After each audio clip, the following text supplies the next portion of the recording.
राज्यात सर्पदंशामुळे होणाऱ्या मृत्यूंना आळा घालण्यासाठी राज्य सरकार मोठा निर्णय घेण्याच्या तयारीत आहे। सर्पदंश हा राज्यात अधिसूचित आजार म्हणून घोषित करण्यासाठी विधी आणि न्याय विभागाकडे प्रस्ताव पाठवण्यात येणार असल्याची माहिती सार्वजनिक आरोग्य मंत्री प्रकाश आंबेडकर यांनी विधानसभेत दिली। यासोबतच महाराष्ट्रात रिजनल वेनम बँक उभारण्याचाही प्रस्ताव सरकारच्या विचाराधीन आहे।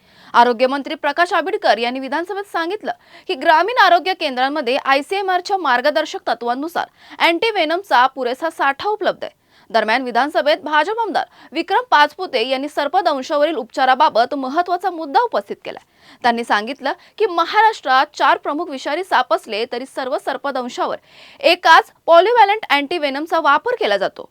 मात्र प्रत्येक प्रदेशातील सापांच्या विषाची रचना वेगळी असल्याने उपचार अधिक प्रभावी करण्यासाठी मोनोव्हॅलंट अँटीवेनम विकसित करण्याची गरज त्यांनी व्यक्त केली।